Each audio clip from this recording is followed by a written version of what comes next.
Detente. Antes de que sigas scrollando haciendo multitasking o pensando en otra cosa, quiero que sepas que los próximos minutos pueden cambiar cómo te hablas a ti mismo.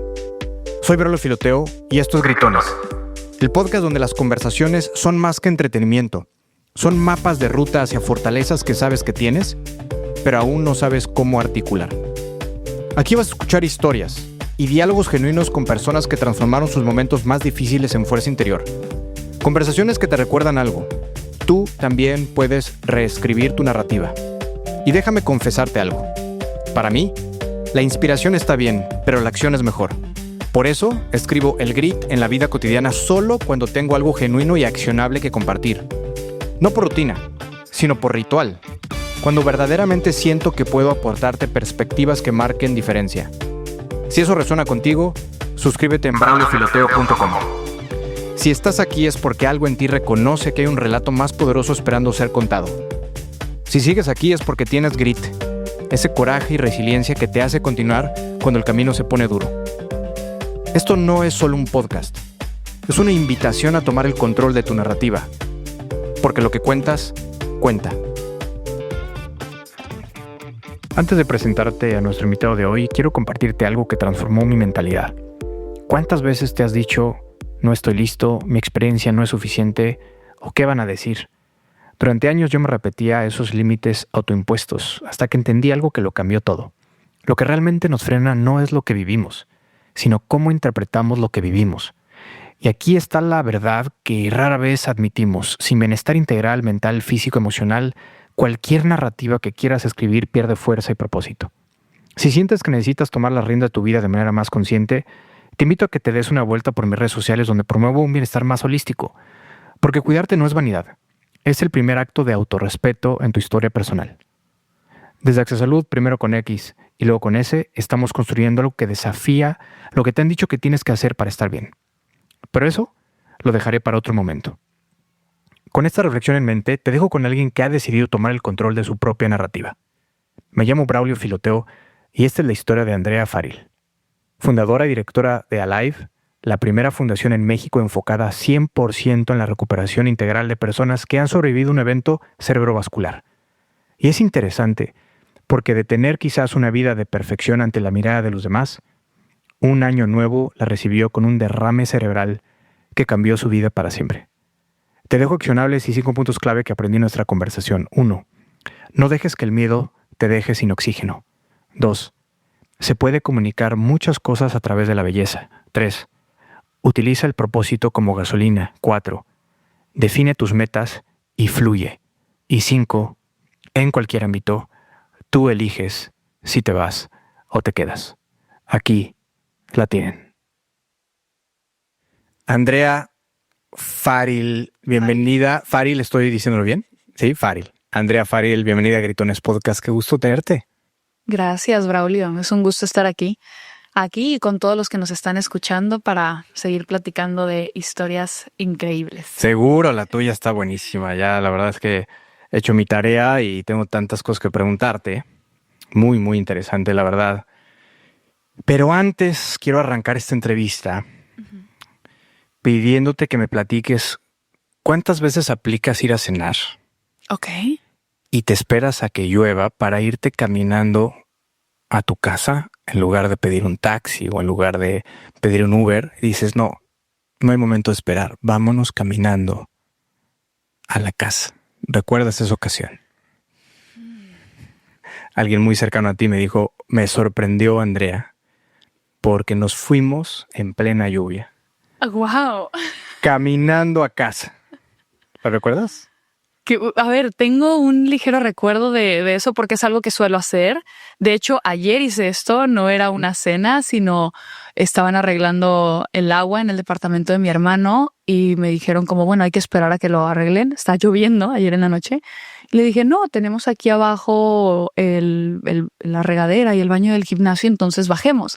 Y literalmente fue mi hermano, mi mamá, su novia, todos bajando, mojándonos en la lluvia, llegando a bañarnos. Así de sencillo. Totalmente. Entonces suena que es algo que yo 100% haría. Pero no recuerdo exactamente con quién me pasó esa historia. Pues que fuiste a cenar y que, oye, pues no llegué el taxi y no hay momento de esperar más. Vámonos caminando a pie y ya empapadas a la casa. Que curiosamente es algo que, no sé si estás de acuerdo, cuando llueve como que la gente se paraliza, como que, oye, ¿por qué llegaste tarde a trabajar? Es que estaba lloviendo. Oye, pero, o sea, no, es que el tráfico y todo entiendo, pero bueno, a lo mejor sales un poco más temprano. Claro. Oye, ¿por qué no terminaste tal cosa? Es que estaba lloviendo. Oye, y todo el mundo echa la culpa a la lluvia, cuando incluso si te atreves a salir y mojarte y caminar, o sea, me parece que es una experiencia única. Claro, crea memorias, crea recuerdos, porque es algo a lo que no estamos acostumbrados a vivir. Realmente nos condicionamos y nos limitamos mucho mentalmente por todas estas creencias que se nos han inculcado desde chiquitos de lo que está bien, de lo que está mal, de lo que deberías y de lo que no deberías hacer. Y en el momento que dices, bueno, da igual, hagámoslo distinto, queremos ir para allá, la lluvia no nos va a detener, no hay nada que nos esté deteniendo en este momento de poder caminar, tenemos pies, ¿no? Tenemos esta posibilidad, entonces vamos adelante y vives una experiencia totalmente diferente, y lo curioso es que también generas recuerdos por el resto de la vida en esas personas que están cerca de ti. Como esta amiga que la marcaste por vida, que le hiciste que se empapara la pobre y la llevaste caminando por la calle. Sí. Andrea, ¿de dónde eres? Cuéntame. Soy de Acapulco, Guerrero, originaria de la playa más bonita del mundo, me atrevo a decir. Puerto. Así es, del puerto, con los mejores atardeceres, un chilate bien frío y siempre digo el bolillo de relleno y el pozole delicioso de Acapulco. ¿Cuáles dirías que son tus principales memorias cuando eras niña? Me encantaba mucho tener esta conexión con la naturaleza, y hoy en día lo pienso, y cuando me veo a futuro teniendo familia, teniendo hijos, a pesar de que vivo en la Ciudad de México y creo que es una gran ciudad y un lugar increíble donde debo de estar en este momento de mi vida, siempre he considerado súper importante que de niños tengas esta cercanía a todo lo que es naturaleza, a todo lo que es el deporte, a poder tener la playa a unos pasos de distancia y poder sentir y conectar realmente con esas pequeñas cosas de la vida que son lo más importante. ¿Qué te ha dado la naturaleza? Yo siento que me ha dado serenidad en momentos de quiebre. Me ha dado también una conexión muy interna, muy conmigo. Tengo estos recuerdos cuando iba con mi mamá al famoso cerrito de Acapulco. Si hay aquí algún costeño que me esté entendiendo, que me esté escuchando, va a entender perfectamente al lugar que me refiero. Y ella siempre me decía, Dios está en todos lados, Dios está en este tronco, Dios está en esta arena, Dios está absolutamente en todo nuestro alrededor. Y nos sentábamos por 30 minutos, 40 minutos a tocar los árboles, a agradecer de estar ahí, de estar presentes, de poder sentir lo que es la vida, y que la vida no solamente pues es un cuerpo y una persona andando y caminando y pensando con mil y un cosas que pasan por nuestra mente, con el ruido, el caos de nuestro alrededor, sino la vida es la sencillez de conectar, de estar, de sentir, de agradecer. Ese es uno muy especial que tengo con mi mamá. Y con mi papá era mucho el tema del deporte. Vamos a jugar tenis, vamos a nadar, vamos a surfear, vamos a hacer pádel, vamos a estar todo el tiempo activando el cuerpo, ejercitándonos. Toda esa parte física es lo que me trae como ese recuerdo de Acapulco, ¿no? Un lugar en donde conecto con todos esos sentidos del cuerpo que me hacen realmente sentir viva. ¿Alguna disciplina en particular que te permitía conectar naturaleza y deporte? Te podría decir que el surf.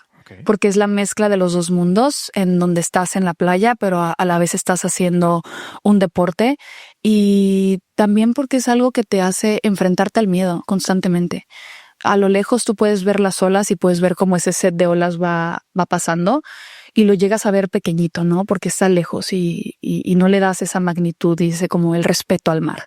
Cuando entras y ves esa ola que de lejos se ve tan chiquita, tan enorme y logras tomar una decisión de decir, me doy la vuelta y tomo esta ola y la surfeo, o me paso por abajo y me espero a una donde yo esté lista, es como ese atreverse a tomar la decisión de lo que sea que se esté enfrentando a tu vida. Son microsegundos, ¿no? Decir, ¿la agarro o no la agarro? La agarro, me doy la vuelta o me va a dar un revolcón.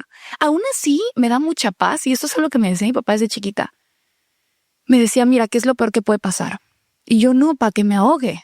¿Sabes? Estoy en el mar, ¿sabes? Me puedo ahogar. Y me decía, ok, vamos a hacer un ejercicio. Aguanta la respiración. ¿Cuántos segundos logras aguantar la respiración? 45, 40, ok. Cuenta cuánto tiempo dura esa ola en reventar y en pasar. Y yo decía, ok, empezaba a contar y eran 15, 20 segundos. Y me decía, no dejes que tu miedo te paralice y te quite el oxígeno. Calma, aguanta y sales otra vez a tomar aire. Wow. Eso a mí me cambió la visión de lo que era tener el miedo y enfrentar el miedo. Ahorita que tomo nota de esto, Sí, me encanta porque muchas veces el miedo no te deja respirar. claro. O sea, pero literal, ¿eh? Sí. O sea, te falta el aire y muchos expertos en la materia, ¿no? Te dicen, respira. Respira cuando estás aterrorizado. Respira. Conferencistas, deportistas, modelos. A ver, yo creo que todo mundo siente miedo. Todos. Nadie se salva a diferentes escalas, si quieres. Y el respirar es un gran hack. Sí. Haciendo fast forward en tu vida, ¿dónde más has aplicado este truco de la respiración fuera del surf? Ok. Es que te podría decir, Braulio, que en el día a día no somos conscientes de todas esas pequeñas cosas que nuestro cuerpo hace que son asombrosas y que nos hacen realmente estar vivos, ¿no? Entonces, es algo que empecé a hacer más consciente últimamente porque en el trabajo, en el día a día, a veces cuando venimos en el coche tarde a un lugar y estamos en el tráfico y con ese ruido, cuando estoy a punto de dar una conferencia y siento pánico y siento el miedo, a pesar de que ya lo he hecho bastantes veces, siempre hay algo que te dice algo puede salir mal. Entonces es un momento de pausa en donde puedes tomarte ese segundo de respirar, de hacerte saber y hacerle saber a tu cuerpo de que estás bien, porque al final es lo que tu cerebro capta. Tu cerebro no sabe si ese miedo y terror que estás sintiendo es porque estás a punto de presentarle a tu jefe el resultado de las metas del trimestre y no te fue muy bien, o si estás corriendo por tu vida porque un león te está persiguiendo. Tu cuerpo no sabe distinguir porque eso es lo que siente tu cerebro y genera la misma sustancia que si estuvieras corriendo por tu vida y un jaguar te estuviera persiguiendo. Entonces, hacerle sentir a tu cuerpo a través de la respiración que estás en calma, que estás bien, que no pasa nada, te hace salir con muchísima más fortaleza, muchísima más fuerza a lo que sea que te vayas a enfrentar. Claro, es este cerebro reptiliano, ¿no? De matar o huir. Exacto. Y ahí la línea muy delgada que eliges, ¿no? Te vas corriendo o enfrentas la situación. Sí. Pero definitivamente que la respiración es un gran hack. Sí. Corremos tu historia en Acapulco, Guerrero. Ahí estudias qué pasa de la infancia a la adolescencia. Te vas de Acapulco para estudiar. Así es. Acapulco es mi pueblito adorado y lindo que siempre voy a recordar con muchísimo cariño y muchísimo amor. Y siempre que voy me proyecto como esta versión de la... ¿Siguen viviendo allá algunos familiares? Mi mamá. Okay. Mi mamá sigue viviendo allá y bueno, algunos tíos, primos, como que parte de la familia sigue por allá. Y siempre me transporta, ¿no? A mi lugar seguro, a lo que es casa. Pero igual siento que teníamos muchas limitantes, ¿no? Como en general el estado de, bueno, tienes que vivir del turismo o hacer ciertas actividades como para poder crecer laboralmente y sentía que tenía que salir de Acapulco para poder realmente aperturar nuevas oportunidades y cumplir nuevas metas que tenía en mi vida. Entonces me voy a Ciudad de México, empiezo a estudiar negocios internacionales. Y cuando llego a la Ciudad de México me acuerdo que regresó el momento del miedo. No era tanto miedo mío, sino era miedo de mis familiares, de personas cercanas a mí, mi papá, mi mamá principalmente, que era como, es que esa ciudad te va a comer porque tú eres una persona muy buena. Okay. Entonces, si tú llegas a esa ciudad, vas a encontrar a gente que es muy mala, que no es como en Acapulco, que al final pues todos nos conocemos y es un pueblito pues, bueno, no es pueblito, pero bueno, pequeñito. Claro, solo más pequeño y generalmente todo el mundo se conoce. Exacto, donde todos nos conocemos.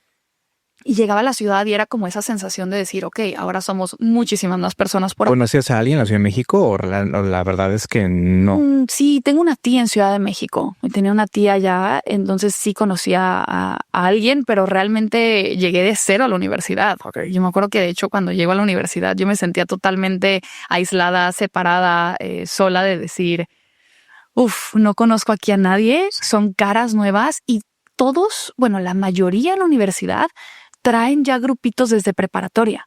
Claro. Ya estudiaron juntos en otros años, entonces llegan a la universidad y ya tienen como su comunidad, ya tienen su espacio. Entonces yo me sentía como muy aislada o muy separada de decir, es que, ¿quién es mi grupito por acá? Y empecé a conectar mucho, de hecho, con personas que también eran foráneos de otros estados, personas inclusive como del Estado de México que venían a la ciudad a estudiar y todo esto. Empecé a conectar con estas personas y muchos países fuera de México. Tenía como mi grupito con venezolanas, colombianas, a personas que venían de otras partes y empecé como a generar esta comunidad más de personas extranjeras o foráneos que vienen a la Ciudad de México. ¿Recuerdas qué edad tenías cuando llegaste a la Ciudad de México? Sí, tenía 16 años cuando llegué a la Ciudad de México. Yo empecé ahí. Me adelantaron un año cuando estaba entre kinder y primaria, en esa transición cuando surgió el preprimaria. Me hicieron algunos exámenes, pasé y entonces me adelantaron. Yo tenía 16 años cuando llegué a Ciudad de México, cumplí 17 y entré en el ciclo escolar en la universidad. ¿Y recuerdas si fue realmente duro para ti esas primeras semanas, ese primer mes de decir, me regreso a Acapulco? Sí, el primer mes fue catastrófico porque estaba experimentando cosas físicas y también emocionales que nunca antes había sentido. Algo muy curioso y muy chistoso de la parte física es que, bueno, en Acapulco las distancias son cortitas. Tú te recorres todo Acapulco en 25 minutos. Sí. Y en Ciudad de México, pues de colonia a colonia puedes hacer hasta 40 minutos. Entonces, me acuerdo que esos primeros momentos para mí eran muy frustrantes porque iba manejando, todo el mundo pitaba, era un estrés, se te metían los coches, te gritaban. Entonces, yo realmente lloraba en el coche. Yo iba escuchando mi música y me acuerdo que le ponía la música alta porque no quería escuchar el ruido de allá afuera de la gente como enojada. Es que sí es una jungla de concreto la Ciudad de México. Entonces yo decía, ¿qué está pasando? ¿Por qué todo el mundo grita? Y venías de la playita, del puerto de Acapulco. De broncearme, de tomarme mi chilate, y yoli, así todo delicioso. Y de repente escucho todo el ruido y todo el caos. Yo decía, ¿qué está pasando? ¿No? ¿Qué es esto? Y un dolor físicamente que al principio no entendía por qué. Era que me dolía como la parte del talón o el tobillo del pie derecho del pie. Y decía, ¿por qué tengo tanto dolor? Cuando me puse a analizarlo, era en el momento en el que yo aceleraba y frenaba. Este movimiento, mi cuerpo no estaba acostumbrado y sentía mucho dolor físico. Entonces sí fue un momento de transición en donde yo sabía que debía de enfrentar y sobrepasar estas cosas de, bueno, estar lejos de mi familia, conducir, que era algo catastrófico para mí, estar 2 horas en el coche. ¿De dónde te pescaste, Andrea? O sea, ¿fue una conversación que tuviste con tus papás? ¿Fue algo que tú dijiste, yo me amachino aquí y ya decidí venirme y me aguanto? Sí. ¿Cómo fue? Yo creo que fue siempre ese empuje que me dio mi familia desde chiquita. Y desde antes lo hacían. Por ejemplo, cuando yo elegí un deporte, que tenis o surf, que fueron con los que más conecté, mi papá siempre me decía, mira, toma las clases gratuitas y las clases como de prueba que quieras, de los deportes que quieras. Pero una vez que lo eliges, vas a hacer ese deporte 1 año, mínimo. Entonces yo me la tenía que pensar muy bien. Yo hacía mi análisis, hacía mi research, hacía distintas clases y hasta que yo sintiera que conectaba con una, yo decía esta, porque yo sabía que una vez elegida no le iba a cambiar por 1 año. Me educaron mucho con este tema de la constancia y de sobrepasar los retos que tuvieras de por medio con el fin de llegar a esa meta o a este objetivo. Entonces lo traía y una parte de mí quería siempre pues que mis papás estuvieran orgullosos de mis logros y no solamente un logro que fuera como, bueno, salí con el mejor promedio de excelencia académica de la generación o logré hacer esto, sino logré estar aquí. Logré simplemente quedarme, aun cuando se sentía cómodo regresar a mi lugar a mi zona de confort. Definitivamente considero que hace falta que se trabaje la perseverancia, lo que viene del latín persevere, que es a través de lo severo. Mira. No hay nada sencillo en esta vida o que termines de entender y disfrutar si no aprietas la mandíbula y soportas, porque de inicio te puede gustar, porque es una novedad. Pero, a ver, después de un mes, 2, 3, incluso 6 meses, a lo mejor dices, ay, no, ya me duele el cuerpo, no pensé que fuera tan difícil, qué sé yo. Pero hay que cruzar el umbral. Y el umbral, desde mi perspectiva, solo se cruza a través de lo severo. Y es continuando por largos periodos de tiempo. Que de hecho, de ahí viene el nombre del podcast, ¿no? De grit. De grit, gritones, bueno, es la traducción al español ahí medio chusca. Okay. Pero es the grit ones, ¿no? Es la realidad. Entonces, el grit solo se manifiesta. Esa combinación entre determinación, resiliencia, pasión, solo si consigues continuar por largos periodos de tiempo. No es un mes, no son 6 meses, pueden ser 5, pueden ser 10 años. Claro. Entonces, totalmente de acuerdo con lo que dices. Ahora, regresando a tu edad, algo sucede a los 18 años, si no me equivoco. Es cuando tú inicias también parte de tu capítulo, ¿no? Como... pues diría mujer en este planeta, que envuelve esta apreciación por la mujer de una manera muy particular. ¿Cómo le entras a ese mundo? Que entiendo que tu primer concurso fue a esa edad. A los 18 años, así es, sí. ¿Qué pasó? O sea, ¿te hablaron por teléfono, te vieron caminando en la calle? ¿Qué sucedió? Sí, recuerdo el primer certamen, me contactó una persona con la que teníamos como distintos amigos en común y realmente fue como por redes sociales y me dijo, mira, estamos haciendo un certamen, si ganas vas a ir a participar en China y vas a poder representar a tu país, ¿no? En un concurso de belleza. ¿Qué fue lo primero que se te cruzó en la mente cuando te empezaron a invitar a hacer eso?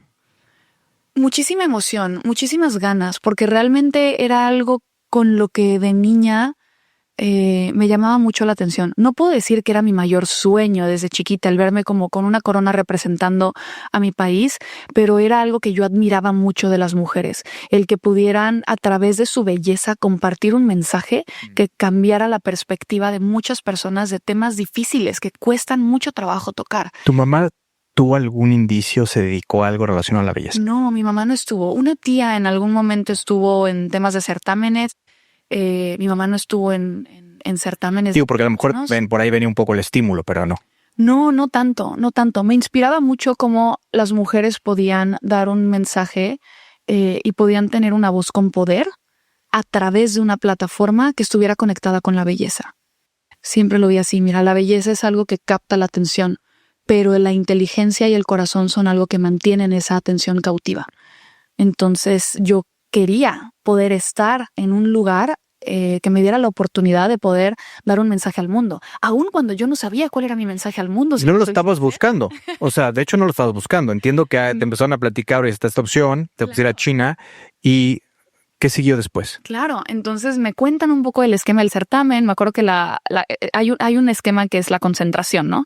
Que es donde llevan a todas las participantes. Normalmente va una por estado, hay distintos esquemas, pero bueno, llevan a todas las participantes a un lugar donde va a ser la sede y nos concentran en 2 semanas, 3 semanas o puede ser inclusive hasta un mes, en donde evalúan distintas características, habilidades, desde temas de cultura general, te hacen pruebas físicas, de que seas una mujer deportista, sana, que llegues a tiempo.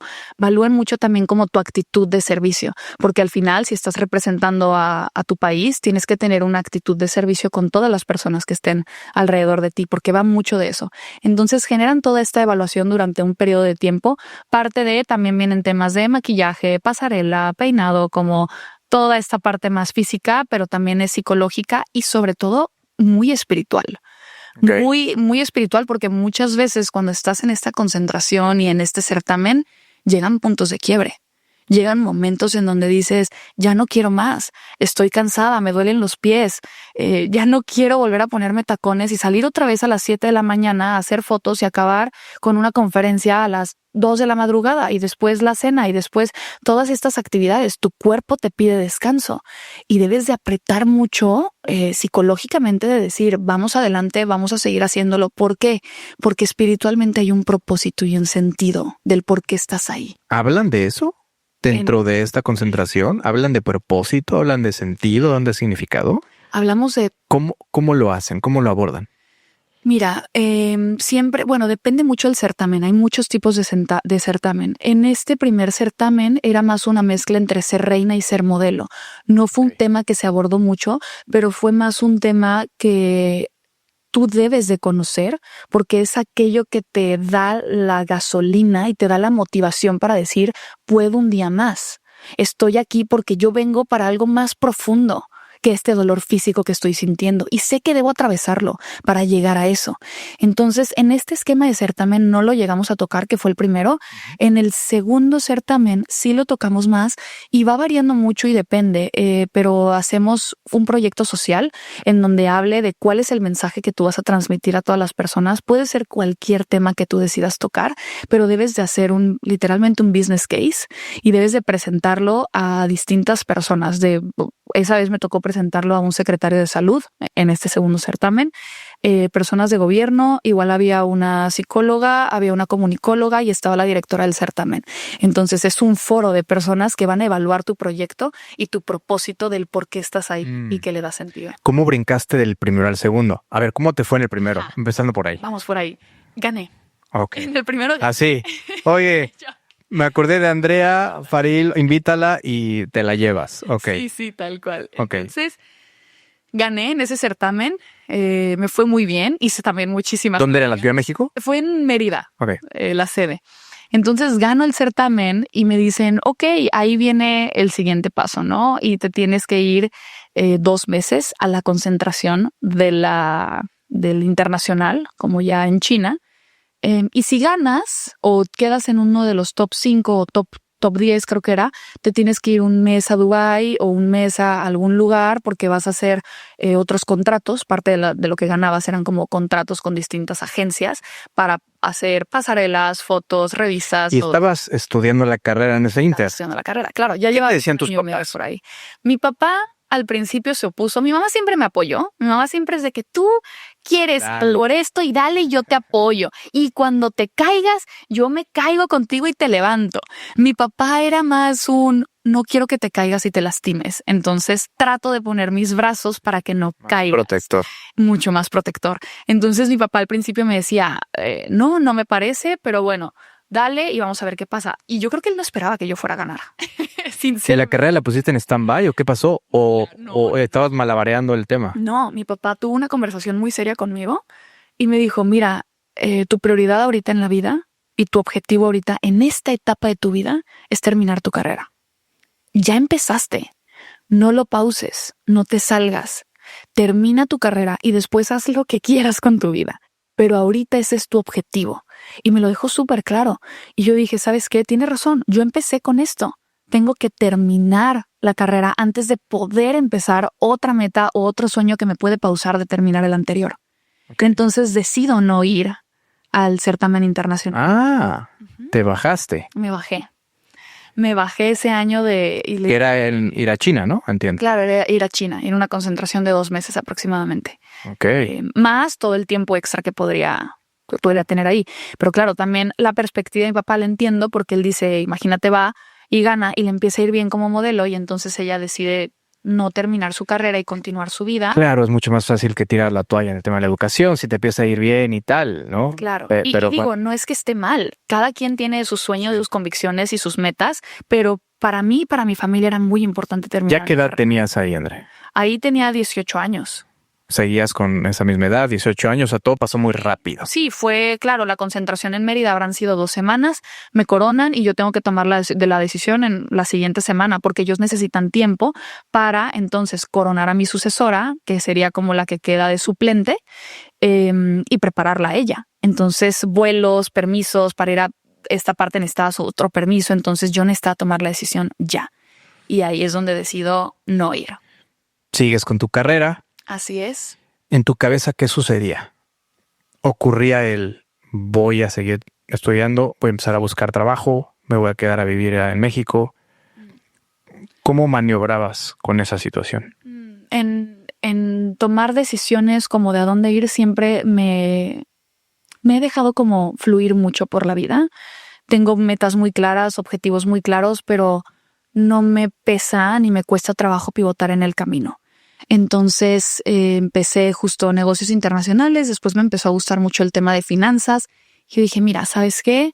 Me interesa la parte financiera. Y me acuerdo que le dije a mi papá, me faltaba un semestre para graduarme. Le dije, papá, creo que me gustan las finanzas. Me quiero cambiar de carrera. Me dice, no hay manera, estás a un semestre de terminar, termínala y mejoras una especialización. Claro. Entonces ahí es donde me meto a la parte financiera, pero más tecnológica, lo que es una especialización de finanzas tecnológicas. Vuelvo a México y me empiezo a dedicar justo a todo el tema de la industria fintech, pero siempre dejando este espacio para este sueño que pausé en un momento. Y en esta transición en que estaba, estudiando algunas especializaciones, ya estaba trabajando, ya me había graduado de la universidad, me llega esta segunda oportunidad del otro certamen de belleza, donde me dicen, oye, ¿quieres entrar? Y dije, bueno, claro. Ahí me acuerdo que me contactó Ofelia, que es parte de la organización, y me dijo, mira, queremos una niña de Guerrero que, educación, altura, que cumpla con estas características. ¿Te gustaría? Si te gustaría, te designamos. Que fue una designación, es más cuando literalmente te eligen a ti y te ponen la corona. No tienes que hacer un certamen estatal. Ok. Entonces dije, me parece perfecto. Creo que este momento es un buen momento para tomar. Es un muy buen fast forward ahí, ¿no? Sí, dije, mira. Te brindaste un concurso en Guerrero. Todo en la vida siempre te da ese momento, esa cercanía. Todo se te atraviesa y se te pone en el camino. Entonces, a veces hay momentos en el que tú tomas decisiones, pero por algo se quedan pausadas o se hacen a un lado. Y también debemos de aprender a sentir que está bien que las cosas se pausen. Porque si mi cálculo no me falla, Andrea, pausaste 4 años más o menos ese tema, ¿no? O sea, 18 años tienes esta primera experiencia, el certamen de belleza. Dices, 5 años. China, no por el momento, quédense con las ganas. Exacto. Sigues estudiando y entonces más o menos a tu edad, 22 años, por ahí, llega esta designación directa de Guerrero. Le queremos que nos representes. Fue aproximadamente a los 23 años. Okay. Quizá me lo comentaron a los 22, pero yo iba a participar cuando tenía 23 años. Y me dicen, queremos que seas parte de esta generación, arranca en enero. Y de hecho yo iba a ser como la sorpresa de la generación porque no tenían a una representante del estado de Guerrero. Entonces yo dije, perfecto, no se diga más, hagámoslo, preparémonos. Pedí permiso en el trabajo, como un tiempo de poder ausentarme para poder cumplir con estas labores por acá. Estamos hablando de Mexicana Universal, ¿no? Sí. Que haciendo mi research, o sea, es como la antesala de Miss Universo, o sea, para que, digamos, que la mexicana que va a representar al país pueda acudir, ¿no? Pueda acudir a Miss Universo, así es. Claro, en ese momento Mexicana Universal, entonces me designan como Mexicana Universal Guerrero. Y no contaba con que la vida tenía otros planes para mí y decidieron también pues pausar mi participación en esa generación porque 1 de enero despierto con un derrame cerebral hemorrágico. Y por 1 de enero del 2000. Del 2023, si no mal... 2022. 1 de enero 2022. Así es. Sí. Vamos ese día. No sé qué tanto recuerdes, ¿no? Muchísimas cosas. Mucho recuerdas, ¿no? Porque bastante. De manera natural, yo quiero pensar que cuando tienes un evento cerebrovascular tan fuerte, claro, pues dices, a lo mejor se me borró medio cassette, ¿no? Sí. Pero en tu caso, ¿tú todavía recuerdas si tienes fresco algunas características o situaciones que viste ese día puntualmente, 1 de enero del 22? Del 2022, así es. ¿Qué pasó? Lo recuerdo súper lúcido y recuerdo absolutamente todo porque fue algo que realmente dio un cambio en toda mi vida. O sea, tantos sueños, tantas metas, tantas cosas que tenía de por medio y de pronto la vida te dice, le vas a poner pausa a todo, ¿no? Porque es más importante ahorita tema de salud. Entonces, me acuerdo que pasé Año Nuevo, festejándolo, todo muy normal. Estaba con una expareja, muy familiar. Me acuerdo la celebración, pues una cenita, tal. Me fui a dormir como por eso de la 1:30, 2 de la madrugada. Y por ahí de las 3:30 de la madrugada yo me despierto en la noche con un dolor de cabeza horrible, espantoso. Era algo que nunca había sentido en mi vida. Era un dolor de cabeza muy crónico y recuerdo como pararme de la cama, como sentarme para entender como qué era lo que estaba O sea, pasando. como una migraña muy cabrona. Pero fuertísimo. Y principalmente me dolía más la parte izquierda que la cabeza, como que era esto lo que me dolía bastante.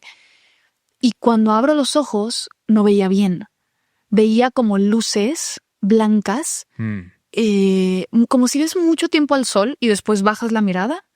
Realmente veía como todas estas como destellos que no me dejaban tener una buena visualización de qué estaba pasando.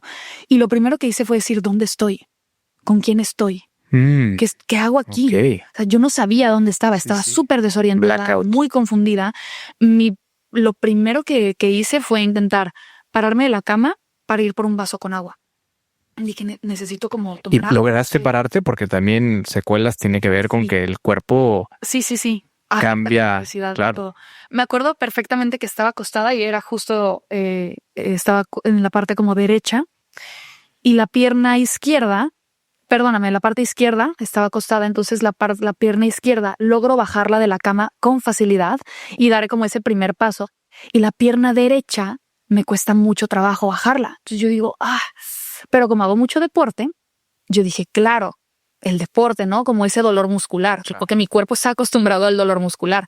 Entonces dije, qué raro, bueno, y empiezo a caminar y sentía como si la parte derecha del cuerpo me costaba mucho trabajo, la tuviera como que arrastrar conmigo. Y no la coordinaba muy bien, era como si quería dar un paso grande y lo daba a la mitad, o lo daba un poco hacia la derecha. Entonces ¿En decía, qué momento fue la preocupación mayor? Claro. ¿Dónde fue la cúspide que dijiste, no, a ver? Camino a la cocina y en el camino se me cruza el baño del lado derecho. Entonces volteo, prendo la luz y cuando me veo en el espejo, gris, con los labios morados, no me reconocí. Y dije, me voy a morir. Aquí llegué. Y recuerdo perfectamente como dije, no quiero que las personas con las que estaba me vean ahí. Entonces me encerré en el baño. Y me acuerdo perfectamente cuando volteo a ver mis manos y no veía algunos dedos de mis manos. Entonces mi visión estaba súper afectada. Ahí me di cuenta que estaba como dirigiéndome hacia lo que le llaman la muerte. Me recargué en la pared, me senté en el piso y recuerdo perfectamente el foco con la luz que iluminaba el baño. Pero yo lo veía tan grande, veía como una luz tan grande y recuerdo como una música que se escuchaba de fondo. Una música como si hubiera gente cantando, como gente muy feliz, gente así. Y sentía mucha paz. Mucha paz. Y decía, qué tranquilo, qué bonito estar aquí, como mucha tranquilidad. Y sentía mucha facilidad de poder cerrar los ojos y dejarme ir. Estas experiencias cercanas a la muerte tienen esta retórica muy similar, ¿no? Esta luz, este túnel, esta paz sobrecogedora, incluso música, melodía, o sea, es algo usual, ¿no? Es este relato que acabas de hacer. ¿Qué te hace detenerte y no seguir ese impulso? Recuerdo lo pensé, lo analicé mucho. Es algo muy loco, porque cuando yo lo platico con personas que han experimentado esto, me dicen que ellos también lo han sentido, pero no es una conversación como digerible para todos, porque yo realmente creo que tú tomas la decisión de si te quieres ir o te quieres quedar. Entonces lo analicé, lo pensé y yo sentía que había algo que tenía pendiente en este mundo. Y dije, hay algo que me falta hacer aquí, no es mi momento. Yo lo siento, yo lo sé. No sé qué sea esto, ni sé por qué me está pasando, ni sé qué es lo que me está pasando, pero yo sé que no me tengo que ir ahorita, no me puedo ir. Era como si algo dentro de mí me dijera que tenía que quedarme, que tenía que resistir.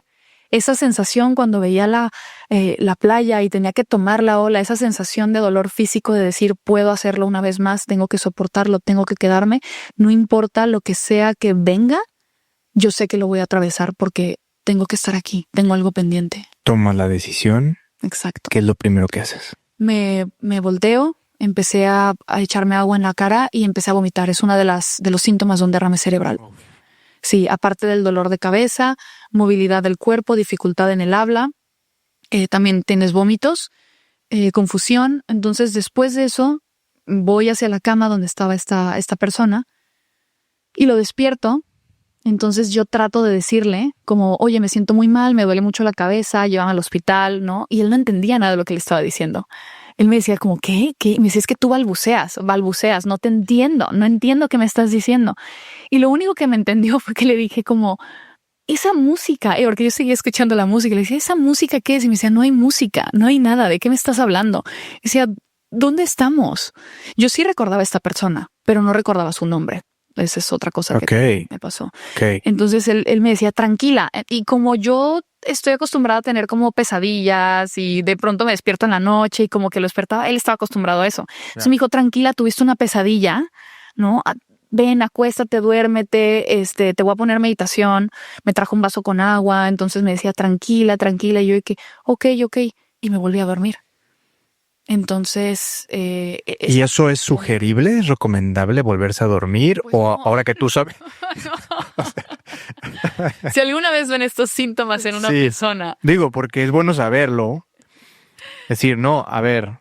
Y me viene a la mente, Andrea, porque muchas veces cuando hay un accidente automovilístico, de repente es que no se duerma, ¿no? O sea, como que mantener a la persona despierta hasta que llegue al hospital, qué sé yo. Claro. Aquí no era recomendable que te volvieras a dormir. No era recomendable. Lo recomendable era que me fuera directo al hospital, directo con un neurólogo, que me hicieran unos estudios y que viéramos qué era lo que estaba pasando. Pero también es un tema con la desinformación acerca de las enfermedades cerebrovasculares. No solo a ti te agarró de mega sorpresa, sino también a tu expareja, ¿no? Decir, oye, claro. Pues y a lo mejor ya traías como sonambulismo, pesadillas, y decías, bueno, que se duerma. ¿Qué sucede el primer momento que tú te despiertas al día siguiente? ¿Lo recuerdas? Sí, desperté un poco por la tarde, muy cansada. Me acuerdo que me sentía muy desconectada y rara. Sentía que algo no estaba bien conmigo. Y me acuerdo que salí como para ver dónde estaban todos, estaban desayunando tal. Yo no tenía apetito, no podía comer absolutamente nada. ¿Sentías todavía el lado derecho del cuerpo extraño? El cuerpo sí, la sentía muy extraña. Sentía como ese dolor de cabeza intenso y sobre todo la memoria. Me acuerdo que yo intentaba comunicarme, sí podía hablar, pero era como si hablara a una niña de 5 años. Como que hablaba y les decía como, quiero un jugo. Y me decían, ¿de qué? Y yo, de eso. Y señalaba una naranja. Entonces no recordaba como el nombre de la naranja, el nombre de absolutamente nada. Y me acuerdo que mi expareja me vio y dijo, oye, pues estás bastante rara. No sé si quizá ayer en la cena algo te cayó mal. No sé si quizá la copita de vino que nos tomamos, algo como que no estaba bien y te sientes muy mal, ¿no? Entonces vamos a ir al doctor, que estábamos en San Miguel de Allende, 1 de enero, un sábado. Entonces, me imagino que no había como dónde recurrir, no había muchas opciones en San Miguel de Allende. Sí, no, Braulio, súper complicado, no había opciones. Llegué y tal cual, la primera me dijo como, no, pues, o sea, te tienen que hacer estudios, pero para eso necesitamos una persona porque necesitas como el contraste para que te hagan el estudio. Entonces no podemos ahorita porque no hay nadie que te haga el estudio, pero probablemente lo que tienes es pues quizá alguna resaca. Y yo no, le decía, es que no tomo. O sea, la gente que me conoce sabe que soy de tomar una copa, 2 copas y hasta ahí. Y yo no. Y él le decía, no es eso. ¿Cómo es un clamato, señorita Elia? Algo le pusieron. Y claro, como es 1 de enero, la gente suele pensar que... Claro, lo asocia con fiesta. Claro, salió, se puso borracha y está cruda. Sí. Y yo o sea, sé que no es así. Entonces era muy frustrante. Luego fui con otro que está ahí mismo en San Miguel, sí. Y me decían, es que puedes tener una infección de oído. Y yo, ¿qué? Y yo me enojaba mucho, pero ni siquiera sabía cómo gritarles porque yo ni siquiera recordaba las palabras. No recordaba las palabras. Y me acuerdo que ya como por la noche del sábado, hablando con mi papá me dice, no estás bien. No estás bien, ya. por favor, pásame a tu, expareja. Sí, Y te tiene que traer ya. Entonces él, claro, pero la carretera de noche, tal, bueno, al final entre palabras más, palabras menos, me trasladan a Ciudad de México en la noche del sábado. Yo llego por la madrugada. ¿directo al hospital? Sí, bueno, primero directo a la casa de mi tía, que vive en Ciudad de México. Ok. Para que me dejaran ahí y ya mi papá le dice el de que ya, pues yo me cargo de... Sí, gracias, hasta luego, ¿no? Okay. Chao. Entonces yo me quedo ahí, llego como por la madrugada, muy noche, igual ellos seguían como que sin saber qué era lo que me estaba pasando. Me llevan a otro hospital en Ciudad de México, pero uno que estaba como cerca de la casa de mi tía, lo mismo. No, pues un ibuprofeno y tal. Imagínate, 3 personas me vieron. Y 3 doctores, uno que la infección de oído, otro que literal era una... ¿Tienes datos actualmente, Andrea? Y llegaremos a tu fundación, pero ¿tienes datos de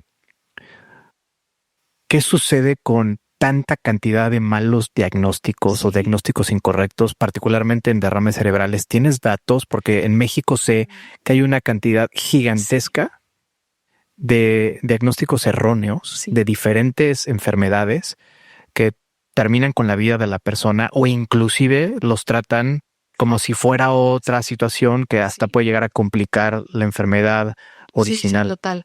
Hay uno que me impactó mucho, que es parte de por lo que inició la fundación, que es que el 80% de los casos de derrames cerebrales pudieron haber sido prevenidos. Es decir, desde antes hay personas que llegan con un dolor de cabeza, con una sensación, porque puedes tener microderrames cerebrales, puedes tener un aneurisma, que es algo que después se puede convertir en un derrame cerebral hemorrágico, y llegas con doctores en hospitales, en un lugar donde se supone que te deberían de ayudar y te dan un mal diagnóstico y después surge un derrame cerebral. Increíble, te dan un paracetamol porque a la señorita le duele la cabeza, ¿no? Exactamente. Y es más por este tema también de que hay una desinformación de lo que son los derrames cerebrales. Tú piensas en un derrame cerebral y tú dices, claro, seguro es boxeador, ¿no? Seguro se cayó y se pegó en la cabeza. O quizá tiene 70 años. Es como, no, le puede suceder a cualquier persona. ¿Qué es un derrame cerebral?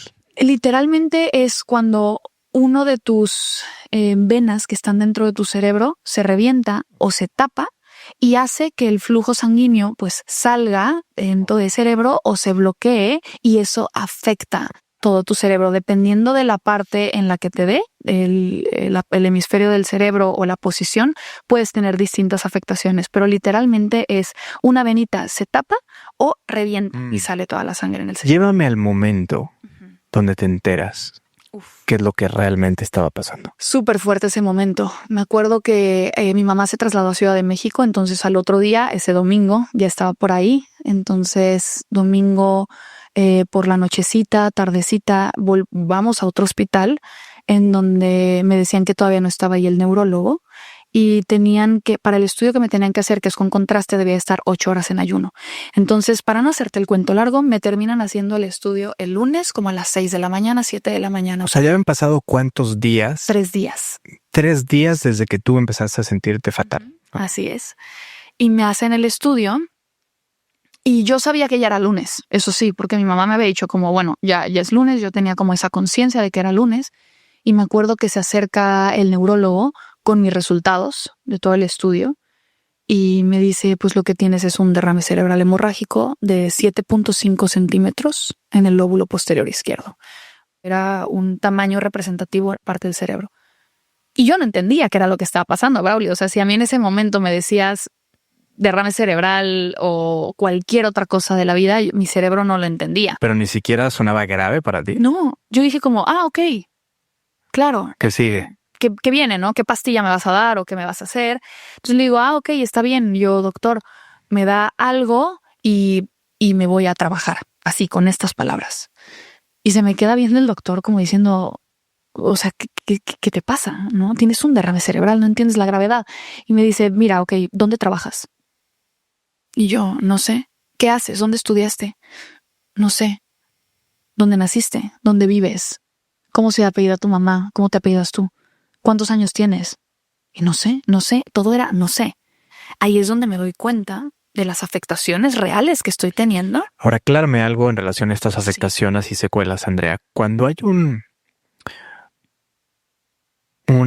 derrame, se esparce la sangre dentro del cerebro. Sí. Eso daña celularmente hablando, o sea, mata algunas neuronas, Claro. las mata. Las mata. Millones de neuronas se te mueren durante ese proceso. Es más, cuando la sangre sigue fluyendo, el derrame cerebral sigue activo, sigues perdiendo neuronas todo el tiempo.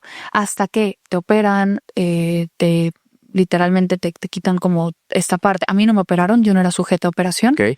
A mí me dejaron literal como con la bendición de Dios de que un anticoagulante y esperemos a ver qué pasa.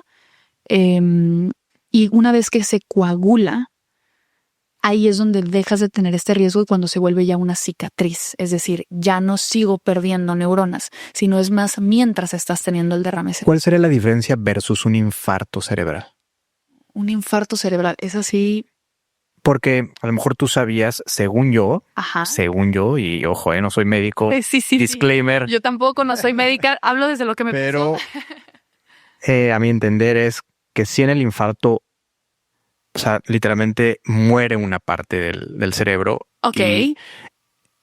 Y literalmente se paraliza, ¿no? Como el corazón, ¿no? Que de repente se atrofia, ¿no? Sí. ¿No? Que deja de funcionar. Aquí entiendo que es algo similar versus la hemorragia, en donde hay una salida de sangre, literalmente un derrame de sangre. Ajá. Y entiendo que eso se puede regenerar en su momento. Se puede regenerar, sí, con mucha terapia, con mucha rehabilitación, pero la parte del cerebro sigue muerta. O sea, la vena que yo tengo en mi cerebro que reventó ya pasó por la parte de coagulación, ya se cicatrizó y hay una cicatriz, pero siempre va a estar esa herida. Esa partecita del cerebro donde revienta la vena, pues digamos que está muerta, ¿no? Esa vena ya no va. Sí, porque el tema de infarto del corazón es falta de oxígeno. Entonces la falta de oxigenación aparte del cerebro seguramente genera este infarto cerebral. Ahora, cuando tú ya caes en cuenta, te enojaste contigo, te enojaste con Dios, ¿con qué emociones oscuras tuviste que lidiar? Sí, principalmente con Dios. Conmigo también, porque no entendía por qué me estaba pasando esto. Y me enojé también con los doctores, me enojé con las personas a mi alrededor. Realmente me enojé con la vida. Me enojé con todo, porque decía, ¿cómo es posible que siendo una mujer sana, saludable, hago ejercicio, siempre me he cuidado, estoy joven? El por qué a mí, ¿no? ¿Por qué me pasa a mí? Exacto. ¿Por qué me vino a suceder esto? Entonces tuve como un enojo general, a la vida en general. Y yo decía, ¿y cómo no sabía esto? ¿Y cómo no sabía que pude haberlo prevenido? Entonces eran como muchas preguntas, muchas dudas, pero con mucho enojo y con mucho resentimiento de que me estuviera pasando esa situación. Y yo me negaba a aceptarlo. Me acuerdo que ahí inclusive le decía al doctor de que no me importa. O sea, cuando me explicó y cuando yo vi que no entendía nada de lo que me estaba preguntando, yo le decía, no importa, yo trabajo. Y él me decía, a ver, para que entiendas la gravedad. Hace 2 días tuvimos un caso muy parecido al tuyo, de 3 centímetros, y la persona falleció esta noche.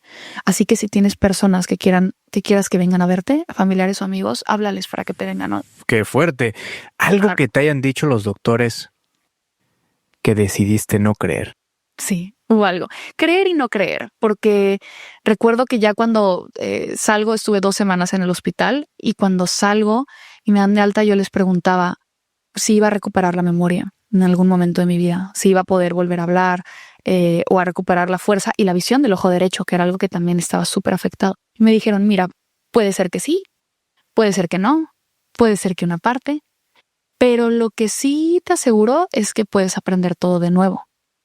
Entonces, no les creí que la posibilidad era que no iba a poder o que solo iba a ser una parte, sino decidí creer que mi única opción y mi única alternativa y el único camino que tenía Andrea en su vida era aprender todo de nuevo.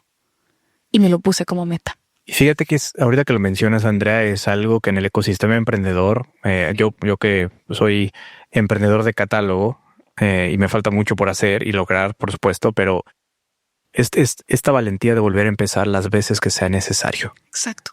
Volver a empezar desde cero, de donde estés, de -0, de -5. Volver a empezar es una característica muy peculiar cuando una persona emprende, desde mi perspectiva. Y ahorita lo dices, a ver, pues no le di cabida al no sucederá, sino me voy por este camino y sí, vuelvo a aprender, vuelvo a empezar. ¿Cuál fue esa promesa silenciosa que te hiciste en la cama del hospital que aún sigue viva? Porque Wow. seguro tuviste momentos de mucha oscuridad, seguro tuviste días muy difíciles en ese hospital. Sí, sí, sí.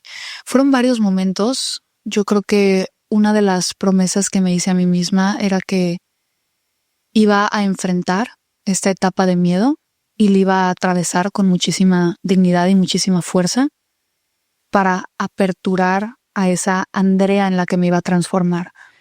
Decidí igual como dar, dar por hecho que podía haber olvidado a esa versión de mí, porque no recordaba nada y me dolía mucho el no recordar quién era yo. Entonces me prometí que si no podía recordarla en algún momento, iba a crear una nueva. Y dije, voy a renacer desde cero. Voy a hacer algo que va a ser una nueva versión de mí. A través de esta etapa de sufrimiento, de dolor, de reto, de miedo, pánico, voy a crear la mejor versión de mí, porque sé que viene algo mejor. Y me lo propuse y me lo creí. Y me lo repetía todos los días y todas las noches de mi vida, en cada terapia. Cada que me frustraba el no poder decir el nombre de las frutas y las verduras o el nombre de los colores, animales, me lo repetía. Y yo decía, Andrea, estás haciendo esta terapia no para volver a hablar nada más, sino para tu mejor versión de ti. Tienes que poder. Y me motivaba constantemente. Era ese diálogo interno que decía en mi mente, tienes que lograrlo porque hay una versión de ti que no has descubierto. Y ahí es a donde vamos. Hay un libro que a lo mejor conoces de Joe Dispenza, Dejar de ser tú. Ah, sí, sí, me encanta. Ahorita que te escucho, me hace recordar ese libro. Cómo también aceptar a renunciar a esa parte de que literalmente ya ni siquiera físicamente recuerdas. O sea, por Claro, más que quieras regresar a la Andrea de antes, pues esa Andrea ya fue, claro. ¿no? Y aceptarlo, y está bien, ¿no? Tener una nueva Andrea en este planeta. Uh-huh. ¿Cuál dirías que fue tu principal reconstrucción a nivel físico, a nivel emocional o a nivel espiritual? No, definitivamente fue el tema espiritual que vino después de la parte psicológica, que fue fue un reto enorme. Porque al principio, claro que cuesta mucho trabajo las terapias de movilidad duele. De hecho, te duelen las partes del cuerpo cuando estás haciendo todas estas terapias. Lenguaje, memoria, comunicación, todo esto fue difícil, pero una vez pasándolo, venían otro tipo de retos y otro tipo de dolores que no se ven y que no se escuchan. Eran dolores internos en donde yo sentía mucho miedo, yo sentía muchísima... me diagnosticaron con estrés postraumático porque yo no podía dormir. Yo decía, si me duermo mañana no voy a despertar. Y pasé por una crisis existencial muy fuerte donde recuerdo que en las noches les escribía cartas a mis papás y las tengo ahí guardadas todavía, donde yo decía, si mañana no despierto, quiero que sepan esto. Entonces constantemente venía un miedo en mi cabeza de decir, puede ser que mañana me muera, puede ser que no despierte, tengo menos probabilidad de vida que el resto de las personas en la Tierra, bueno, que una persona que no ha tenido ninguna enfermedad o algún otro tipo de diagnóstico, ¿no? Entonces decía, no voy a poder vivir una vida plena. Y empezaron problemas de ansiedad, empezaron problemas de depresión, empezaron ataques de pánico que yo antes no había experimentado, no en esta magnitud. Entonces yo sentía que estaba viva, pero que había dejado de vivir. Y eso me pesaba y me dolía mucho. La parte psicológica fue de las terapias más difíciles porque tuve que cambiar todas las preguntas que me hacía inconscientemente. En vez de decir ¿por qué a mí?, tuve que decir ¿para qué? Y cambiar como toda la forma en la que me cuestionaba constantemente y sobre todo asumir y aceptar que lo hecho estaba, que esta era mi vida y que yo podía decidir cómo vivir esta nueva vida. Si vivirla deprimida, triste, ansiosa, con depresión, sin poder dormir, o viviéndola al máximo disfrutando cada segundo que todavía tengo en esta vida. Ahora, ¿cómo navegas con esas sensaciones que seguramente hoy todavía tienes, Andrea? Porque a mí se me olvidan las cosas. O sea, oye, ¿dónde chingados dejé las llaves? No me acuerdo. Puta, mi celular, ¿dónde está mi celular? Ah. Y tu caso, teniendo ese evento tan importante que te ha marcado, ¿cómo lidias con eso? Porque imagínate que pues puede ser tu peor enemigo. O sea, te puede llevar a lugares muy bizarros y oscuros. Claro, totalmente. A ver, también soy muy consciente de que hay cosas pequeñas en la vida que pasan y no todo es tan profundo como creemos que lo es. Entonces yo también decidí darle menos importancia a ese tipo de trivialidades. Porque decía, a ver, si me oriento en la duda, en la incertidumbre, en la pregunta, voy a vivir ahí. Y yo decido no vivir en la duda, en la incertidumbre, en el miedo y en las preguntas. Entonces muchas veces me llega a pasar y es como, ay, ¿dónde tengo esto? ¿Dónde tengo el otro? Entonces decido tomar acción. Tomo decisiones y digo, vale, a ver, si ya sé que soy un poco dispersa porque también tengo la fundación, otro trabajo, tengo asesor a otras empresas, entonces otro proyecto, tengo muchas cosas en mente, bastante en juego, ¿no? En este cerebrito. Entonces digo, vamos a hacer algo, voy a usar una herramienta en donde yo ponga mis pendientes y yo vaya haciendo ahí el chequeo y en mi teléfono, igual en mis notas, me voy poniendo todos los puntitos recordatorios. Entonces tomo decisiones que van a lograr un cambio de eso que me puede llegar a alterar o a causar un poquito de miedo. Claro, para no regresar a la cicatriz, es decir, Claro. ¿no? Hay como una especie de regresión. O sea, ahí creo que has logrado maniobrar con eso y también es un skill, yo creo, que has ido desarrollando. Es decir, bueno, a todo mundo nos pasa, no lo tomes demasiado en serio. Uh-huh. Después de todo lo que te ha pasado, ¿cuál dirías que es tu nueva definición de belleza, sabiendo lo frágil que es la vida? Mira, la belleza puede tener muchas dimensiones. Yo lo veo como un diamante, ¿sabes? Hay muchos ángulos en los que puedes considerar que algo es bello o que no es bello. Y más allá de ser una cara bonita, una altura positiva, por lo que se considere positivo, un cuerpo, una dimensión, unas tallas, yo creo que la belleza realmente es esa conexión que podemos tener con las personas y que podemos tener con nosotros mismos. Lo veo muy intrínseco. Y realmente cuando logras conectar con lo que consideras tú de ti bello de tu vida, es lo que logras conectar y transmitir a las demás personas que están alrededor de ti. ¿Consideras que socialmente hablando, en el mundo de los negocios, las fundaciones, la belleza también puede ser un distractor? Es decir, que la gente se pierde y entonces en lugar de conectar contigo a lo profundo, ¿no? A un nivel, si quieres, más allá de la apariencia física, puede dificultarse una relación o tú percibes que de repente la gente como que se pierde en el tema de la belleza y en el tema de la apariencia y dices, oye, a ver, reenfoquémonos, ¿no? Es por acá.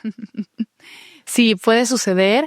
Me ha sucedido en diversas ocasiones, tanto de forma positiva como de forma negativa, porque muchas veces también te pueden juzgar por tu belleza. Decir, es una mujer que es bella, entonces por ende no tiene cerebro o por ende no cuenta con lo necesario intelectualmente como para poder tomar decisiones de negocio o poder recomendar hacer ciertas cosas en una empresa.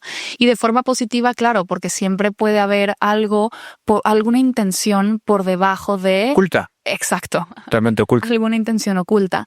Entonces creo que es algo con lo que aprendes a navegar, es parte de la vida y también tiene mucho que ver con lo que estás comunicando. Logras darle la vuelta. Si realmente hay una persona que está ahí por belleza y que está ahí nada más como observando y escuchando todo lo que dices, pero sin que tengas una meta, un objetivo enfocado a lo que realmente quiere ir, por ende se pierde esa conexión. Entonces creo que la gente sola entra y puede salir de tu vida y va navegando dependiendo del enfoque que tú le pongas. Al final tú puedes como dirigir eso. Yo creo que tú también eres hábil para ser cada vez más selectiva y darte cuenta, ¿no? De muchas cosas con antelación. ¿Cuánto tiempo tarda tu rehabilitación? Uh-huh. ¿Y cómo se dispara el tema de la fundación? Vale. Tarda aproximadamente como 6 meses mi rehabilitación. Okay. Contando la parte física, la parte psicológica, la parte espiritual, que justo la parte espiritual es la que me conecta con la fundación. Entonces, una vez recuperándome, yo empiezo a buscar en internet como, vamos a ver si hay alguna comunidad de sobrevivientes de derrames cerebrales aquí en México. Yo quería sentirme parte de y saber que no soy la única que está pasando por esto. Recibir contención. Sí, y muchas veces, déjame decirte, Braulio, a pesar de que tuve y tengo una familia increíble y una red de apoyo de amigos espectaculares que siempre estuvieron ahí, no saben lo que te está pasando y no saben lo que estás viviendo porque no lo están viviendo ellos. Entonces, a veces, aunque ellos estuvieran ahí apoyándome, yo sentía que no me entendían y tenía como estos choques en donde decía, a ver, es que ahorita no quiero, o quiero estar sola o quiero tal, y no lograban entender, no lograban apoyarme de la forma en la que me hubiera gustado ser apoyada, quizá con un poco de soledad, ¿no? Como, bueno, vamos a dejar que vivas tu momento. Claro. Y necesitaba esta comunidad que hubiera pasado por lo mismo, que me entendiera. Y no encontré absolutamente nada en México. No había una sola fundación, un solo lugar. Ni grupo de Facebook. Ni grupo de Facebook encontraba donde se enfocaran principalmente a personas que habían tenido un accidente cerebrovascular o una enfermedad cerebrovascular. Entonces me sentía sola. Y luego empiezan esas dudas y esa preocupación, esa parte humana de decir, wow, si yo viví esto con una familia espectacular, amigos, seguro de gastos médicos mayores, la capacidad para poder pagar todas mis terapias, ¿qué pasa con la gente que no tiene todo esto? Que me siento bendecida por esto, pero ¿qué pasa con los que no lo tienen? ¿Se sentirán como yo? ¿Estarán solos también? ¿Estarán en una cama sin poder moverse durante el resto de sus vidas? ¿Qué está pasando con ellos? Y es ahí donde decido abrir una fundación y compartir mi experiencia y mi proceso de recuperación con todas las personas que han pasado por una de estas situaciones. Dije, voy a compartir lo que yo aprendí, como a mí me funcionó, y lo quiero dar de forma integral a todas las personas y familiares que estén pasando por algo así. Me imagino que conectas el de estoy viva pero no estoy viviendo con el nombre Alive. Alive, así es. Alive es estar vivo. Si separo la A del live, live es vivir. Estoy viva, pero no estoy viviendo. Y es ahí donde digo, así se siente la vida después de un derrame cerebral. Tú estás vivo, pero has dejado de vivir tu vida porque probablemente olvidaste quién eras, perdiste el habla, la comunicación, el lenguaje, la parte de la movilidad del cuerpo en alguna extremidad. Y no está bien estar en este mundo vivo sin sentir que estás viviendo el máximo de tu vida. ¿Cuál dirías que ha sido tu principal reto o desafío una vez que decides hacer la fundación? No saber absolutamente nada de fundaciones. No tener ni idea. Ese ha sido y sigue siendo. Ni idea. Yo no tenía ni idea de qué tenía que hacer con una fundación. Yo decía, Dios mío, ilumíname, porque, a ver, yo sí sé mucho de tema de, trabajo. Fintechs, pero de fundaciones Fintechs, exacto. poco o nada. Pero de fundaciones nada. Entonces lo empecé a levantar como podía con mi red principalmente. Yo le decía a mis terapeutas, oigan, súmense a esto. Ya. A los de lenguajes. Ayúdenme. Esto, exacto. Entonces los metí y creé una red de afiliados. Okay. Y así es como yo levanto primero la parte como de las terapias y de las sesiones, porque yo decía, yo no soy ni neuróloga, no tengo nada que ver con el tema de salud, no soy psicóloga, no soy nada de lo que quiero ofrecer. Yo sé porque yo lo viví, pero necesito a los expertos en cada una de sus áreas para poder dar una recuperación integral. Entonces empiezo a conectar con estas personas y las empiezo a sumar en la fundación. En paralelo empiezo a ver toda la parte legal, que también es otro tema. O sea, ser una donataria autorizada en México es un proceso súper largo. Sí, hacer un pain in the ass. Que te pueden donar por temas fiscales y todo este rollo. Sí, la deducibilidad fiscal y bueno, traen como muchísimos temas por detrás. Entonces le fui dando estructura y por eso creo que comentábamos hace un rato que en el camino la vida te va guiando y la vida te va orientando hacia qué es lo que es lo correcto, cuál es el camino que debes de tomar para que las cosas funcionen mejor y cuáles debes ir dejando a un lado sin decir que están muertas, pero dejarlas quizá un poco en pausa, porque puede ser que este no sea el momento, porque quizá no es un tema de tu empresa o tu fundación o tu producto o tu servicio, sino es un tema de que las personas estén listas para tenerlo, listas para que literalmente el mercado esté listo para poder obtenerlo. Entonces dejé algunas cosas por ahí pausadas porque claro, cuando empiezas algo de cero, me entenderás perfecto como emprendedor, quieres hacer que todo salga y que todo funcione y tienes 1000 ideas. Pero yo creo que lo que realmente hace la diferencia entre un negocio exitoso o en mi caso en una fundación exitosa a lo que no, es en todas aquellas cosas que decides dejar a un lado y en las que sí decides enfocarte. Sí, por ahí yo hace muchos años aprendí que el secreto de un gran CEO, no en el caso de negocios, es que también organiza su agenda. Ujú. ¿Qué elige y qué no elige? O sea, ¿qué deja dentro y qué deja fuera del calendario? Sí. Una vez que arrancas con la fundación, todo suena muy romántico, ¿no? Sí. Eres un testimonio fiel de superación, ¿no? De coraje, de fuerza interior. Pero a pesar de eso, me imagino que te topaste con pared y que la gente, pues tú crees que pues va a apoyar a diestra y siniestra Claro. y te la va a comprar de inmediato y pues, ¿qué crees, No. Andrea? Pues no, ven el año siguiente, ¿no? Claro. O ve a hablar con tal persona. Ante esa adversidad, ¿qué te repites a ti misma constantemente? Yo creo que es un tema de enfocarme hacia el objetivo final de la fundación. La fundación se trata de cambiar vidas y dar una segunda oportunidad a las personas que están renaciendo, porque yo lo viví como un renacer. Y cuando empiezas de cero tienes la oportunidad de poder crear el todo. Cuando empiezas de nada, puedes hacer lo que quieras en la vida, literal, tomar nuevas decisiones para ese camino. Entonces lo vuelvo a enfocar al sentido y el propósito. El propósito no es recaudar fondos, el propósito es cambiar vidas. Eso es lo que realmente me da el sustento y me da la motivación para mantenerme fiel. Claro, necesito recaudar fondos como uno de los pilares para poder crecer y llegar a ese objetivo de una manera más rápida y más acelerada. Pero me he topado con pared, no solamente con un tema personal, y por personal me refiero a las personas a las que me acerco a pedir apoyo, como, oye, haz una donación a la fundación, ayuda a cambiar esta vida, ayúdanos con esto, sino me refiero más a la cultura que vivimos en México como país. Estamos acostumbrados a que el mexicano ayuda, y ayuda mucho cuando hay caos, cuando hay descontrol. Cuando hay un terremoto, el mexicano es el mejor amigo, el mejor aliado y te va a ayudar.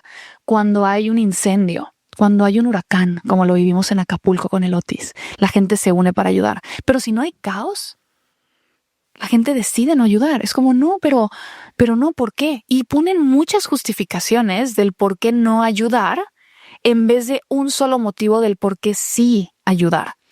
Y creo que también es un tema que debemos de cambiar como cultura, como país en general, de que, a ver, no necesitas tener un caos en tu vida y que algo reviente y que algo explote para poder hacer cosas diferentes o para poder cambiar algo en tu vida o hacerlo bien. Desde el sentido de negocio, desde el sentido personal de trabajar en ti. No necesitas, bueno, en mi caso, pues me reventó una vena en el cerebro, ¿no? No necesitas que algo reviente en tu vida para realmente darte cuenta que hay cosas que puedes cambiar y que puedes trabajar desde hoy o desde ayer, que has dejado a un lado y que has decidido silenciar. Silenciar a través de medicina, que la medicina también es un silenciador de lo que nuestro cuerpo nos grita, o silenciar a través de justificaciones y motivos por los cuales no decido tomar orden, acción y control de mi vida para mejorar mi calidad de vida. Ahorita que te escuchaba, me preguntaba, ¿qué otras venas en tu vida has logrado prevenir que revienten? Esta sensibilidad que hoy tienes. Sí. ¿No? Vamos a ver la vida como un cuerpo humano gigantesco. Sí, sí, sí. Y que gracias a esa experiencia tan fuerte que has tenido, el echar a andar la fundación, y que hoy eres mucho más perceptiva y alerta de poder distinguir algo que puede explotarte en las manos. Hoy podrías traer a la mesa algo que digas, he logrado anticiparme a una situación en la fundación, en el trabajo, en la familia, en la pareja, antes de que reviente. Sí.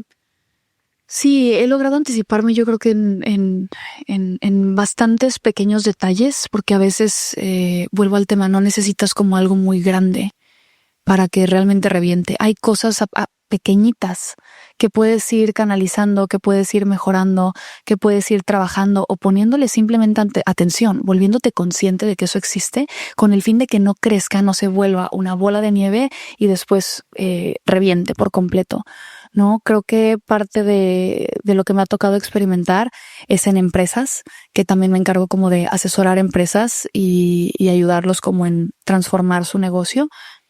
Y lo veo mucho cuando me toca hablar con equipos y hablarles de digitalización de procesos, de cambio, de transformación. Muchas veces entra miedo en las personas porque piensan que automáticamente les van a quitar su trabajo, ¿no? Que las personas piensan en tecnología y en digitalización y es como, no, ya no me van a necesitar para lo que hago y me van a correr. Eso normalmente en la empresa genera mucho caos, genera muchísimo descontrol. Hay gente quejándose, gente que guarda la información, que se ponen a la defensiva con sus propios procesos que al final ni siquiera son de la persona, sino que son como de la empresa y el sistema que se maneja y se cierran mucho. Y algo que me ha ayudado como todo este evento que tuve es a sensibilizar por esta parte humana y reenfocarlos y transformarlos en el por qué y el para qué trabajan en esa empresa.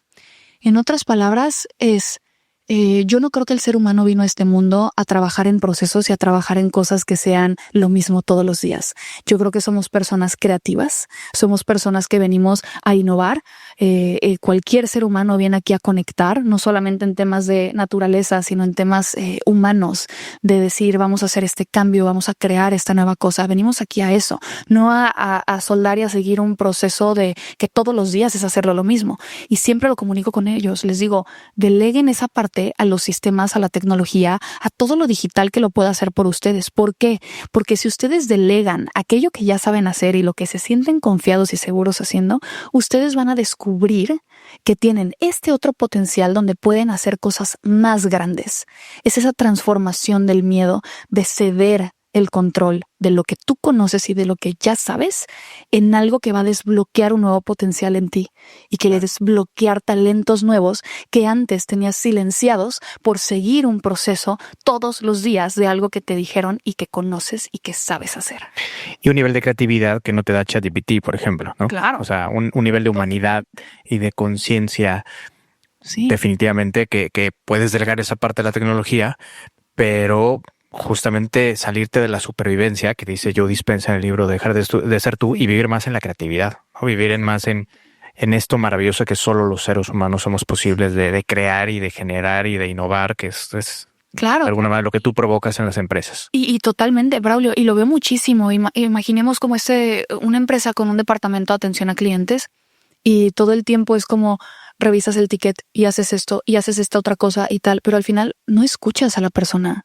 No profundizas en realmente cuál es el dolor del cliente, qué le duele, qué necesita el cliente, qué cosa puedes cambiar en la empresa a nivel núcleo para realmente resolver ese problema. Porque yo creo que de eso nacen las empresas, para resolver problemas que se viven en la actualidad. Ese nivel de sensibilidad que tienes también me lleva a preguntarte acerca de terapias alternativas, que te abriste también a ese universo. Sí. ¿Cómo llegaste ahí? Por medio de todo el proceso de recuperación, yo creo que empecé a hacer muchas preguntas y empecé a acercarme a donde sea. O sea, yo decía, a ver, ¿a ti qué te funcionó en esta otra cosa que viviste, no? A ciertos amigos. Entonces, habían muchas personas que me decían, ok, a mí me funcionó el biomagnetismo, a mí me funcionaron terapias Reiki, a mí me funcionó la parte de entender más como tu linaje, tu estructura con constelaciones familiares. Y otro tipo de soluciones para conocerte más a ti y entender realmente el por qué y el para qué te suceden las cosas. ¿Cuál aplicas aún todos los días? ¿Qué tipo de práctica alternativa te funciona al día de hoy? La respiración. Okay. La respiración me funciona bastante. Intento hacerlo todos los días. Bueno, todos los días lo hacemos, pero de una forma más consciente. Igual hago muchísimo lo que son las constelaciones familiares. Okay. Y hay otra que descubrí igual en el proceso de rehabilitación, pero no me había metido de manera muy profunda de explorarlo y hoy en día lo he retomado bastante, que es la bioneurodescodificación, Okay. que es como tu cuerpo recibe muchas emociones y mucha carga emocional y eso lo somatiza y hace que te detonen distintas enfermedades, ya sea un cáncer, diabetes. Todo lo que las enfermedades que detonamos vienen por esta carga emocional somatizada que hace que se activen estas enfermedades. Sí. Y hablan mucho de eso, me parece muy interesante. No me he metido con tanta profundidad, pero lo dicen mucho como que todos en nuestro código genético, en nuestro ADN, tenemos una pequeña probabilidad de tener un tipo de enfermedad, porque todos tienen un tío que le dio cáncer, o un abuelo que le dio tal cosa. Entonces viene en esa carga genética. Lo interesante es por qué y cómo lo activas en ese momento de tu vida. Sí. Hay un libro que se llama La biología de la creencia de Bruce Lipton, que te recomiendo ampliamente, que te va a voler la tapa de los sesos en el buen sentido. Sí. Porque habla de la epigenética, de justamente cómo tenemos cierto código genético, pero es mínimo lo que puede suceder a la larga, pero sí todos los estímulos que reciben nuestras células a nivel microscópico. Este microuniverso en donde no solo son estímulos físicos como la contaminación o como lo que comes, sino lo que piensas, lo que sientes, ¿no? Y entonces hay una explicación científica maravillosa de Bruce. Te recomiendo el libro, La biología de la creencia. Lo voy a subir, sí. Y quiero ir cerrando la conversación poco a poco, Andrea. Vale. Lo he disfrutado mucho con unas preguntas de cierre. Vale. Unas preguntas rápidas. Primero que nada, pedirte que, hablando de tecnología, le demos juego a la inteligencia artificial. Porque la tengo lista para que te haga una pregunta. Luego sigo yo. Buenísimo. Entonces, lo que quiero de ti para el prompt es que me digas con qué estilo o con qué tono quieres que te haga la pregunta. Puede ser el estilo de un deportista, puede ser el nombre propio de alguien que admiras, el autor de un libro, a alguna mujer en particular, para que utilicemos ese estilo y ese tono en la pregunta. Buenísimo. ¿Y sobre qué tema? Entonces, dame esas dos indicaciones. ¿Con qué estilo, con qué tono puede ser un nombre? Oprah. Con el estilo de Oprah. Y tema de resiliencia. Esa mujer es... Ok. Sí, la historia de Oprah Winfrey es... Resiliencia. Ahí te va. Listo. Prompt enviado. Vamos a ver qué me queda. Ahí va, con el alma de Oprah. Cuando estabas en lo más oscuro, Andrea, sin memoria, sin certezas, ¿qué fue eso pequeño pero poderoso que aún te quedaba dentro? Que no te dejó rendirte. ¿Y cómo lo volviste a encender para reconstruirte desde cero? Wow. La esperanza. Eso fue algo que nunca murió en momentos profundos, pero no la esperanza de estar viva, sino la esperanza de saber que mi vida tenía un sentido más profundo y que ese sentido era tan grande y tan profundo que tenía que pasar esta etapa o este dolor o este miedo para poder llegar a eso. La esperanza de mi propia transformación. Por ahí un buen hack es todo pasa. Sí. Todo pasa. Me encanta. ¿Por qué te gusta hacerle maldades a tu mamá? No. Eso sí, no me lo esperaba. Ay, Dios. Di la verdad, Andrea, por favor.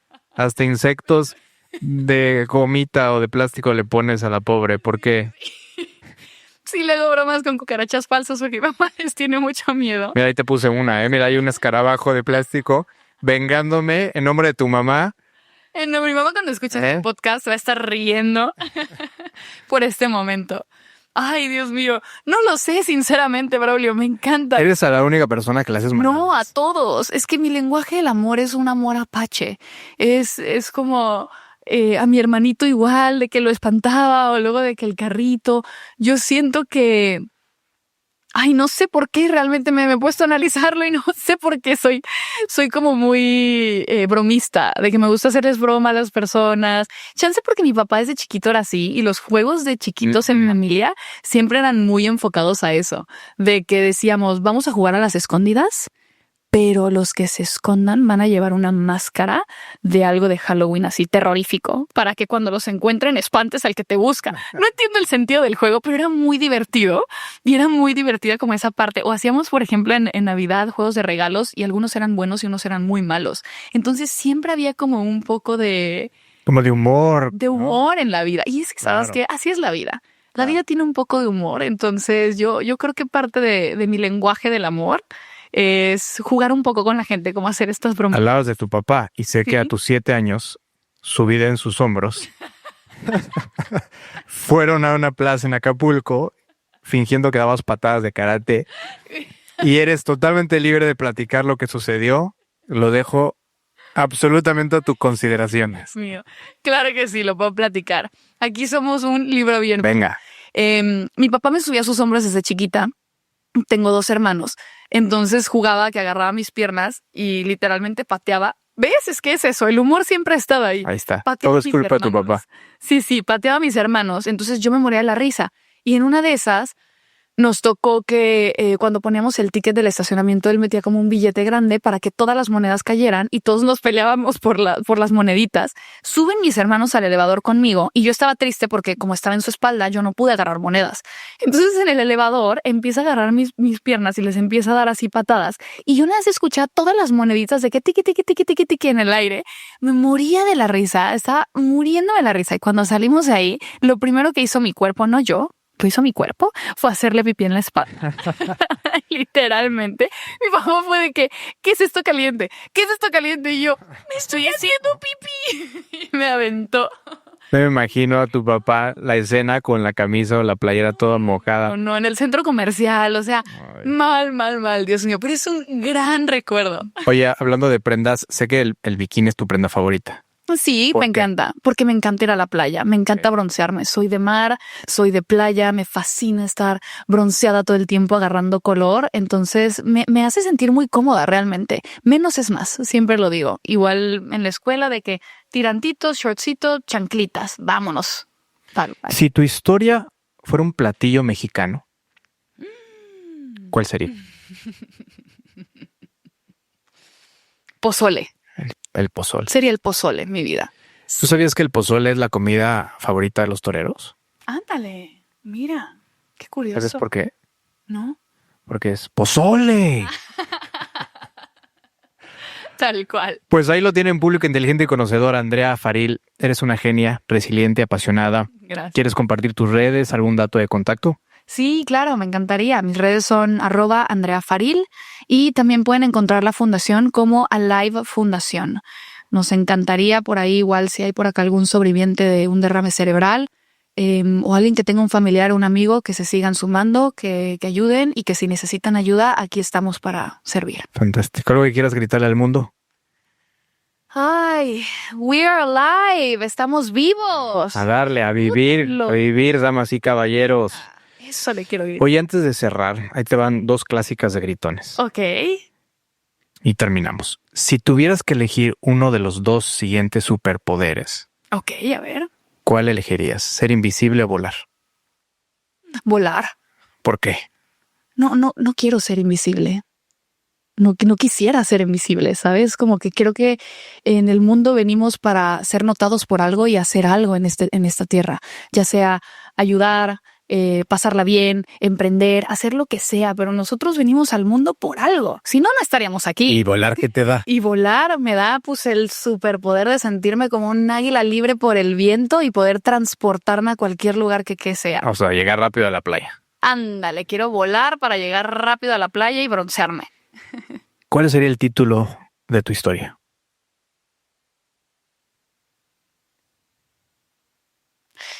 Yo creo que sería renacer con propósito. Eso. Bien. Andrea, muchas gracias. Gracias a ti, Braulio. Hasta el siguiente episodio. Chao, chao. Chao.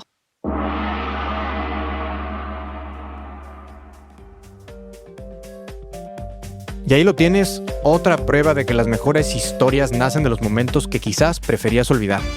Es ahí donde se ejercita la fuerza interior. Ahora viene la parte importante. ¿Qué vas a hacer con lo que acabas de escuchar? Porque cuando compartes una historia que te movió, algo poderoso sucede. No solo inspiras a otro, te inspiras a contarte un mejor relato sobre ti mismo, a tomar el control de tu propia narrativa. Hay alguien en tu mundo que necesita escuchar exactamente esta conversación hoy. Al compartirla, no solo cambias tu día, sino que te conviertes en un agente de cambio. Y una experiencia compartida puede transformar varios destinos, quienes la escuchan gracias a ti y por supuesto el tuyo. Y si este proceso de reescribir tu narrativa resuena profundo, si quieres acompañar estas reflexiones con perspectivas que escribo solo cuando tengo algo genuino que aportar, búscame en brownfiloteo.com. Ahí comparto el grit en la vida cotidiana cuando realmente siento que puedo contribuir en tu camino.